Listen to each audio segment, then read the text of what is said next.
Shortly after Jesus started his ministry, he went into the Sabbath one day, into the synagogue on the Sabbath, and he opened up the scroll to Isaiah 61, and he said, "The Spirit of the Lord is upon me to preach the good news to the poor and to proclaim liberty to the captives." This week I began to realize how captivating our worldviews can be, how our worldviews imprison us. I'm reminded of that secondary plot in Shawshank Redemption, where this old gentleman had been in prison for a long time.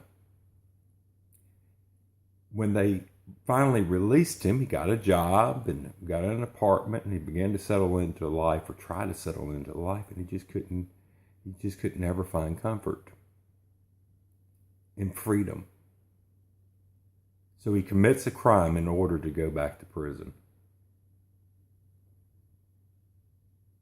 Our worldviews do that to us. They imprison us to a way of thinking about the world that may or may not be true.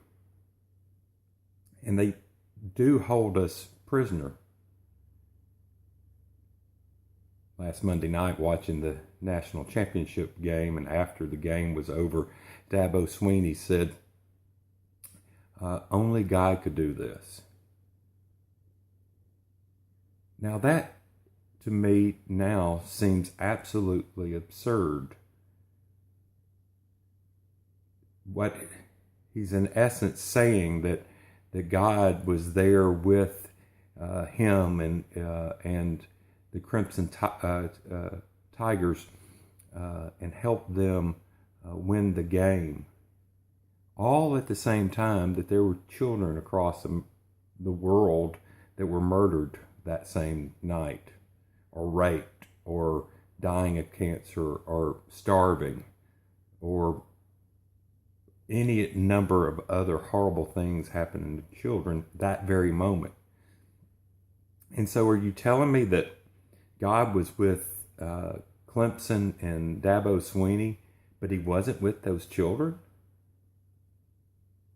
That doesn't seem like that God exists. I would think that if God does exist,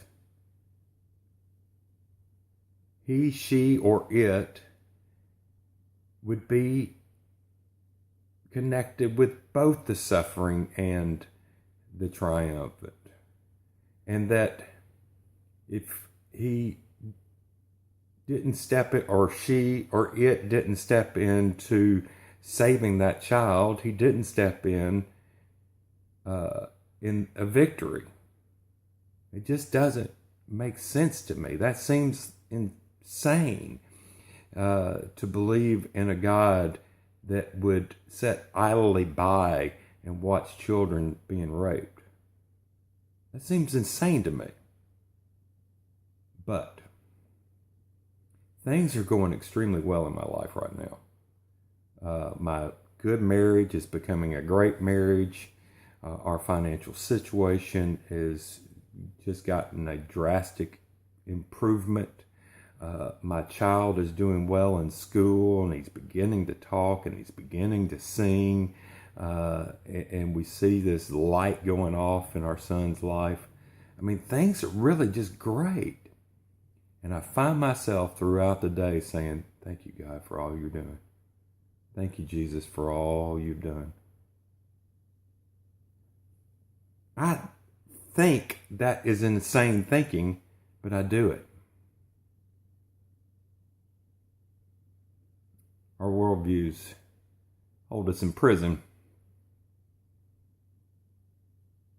for good or bad. Talk to you later.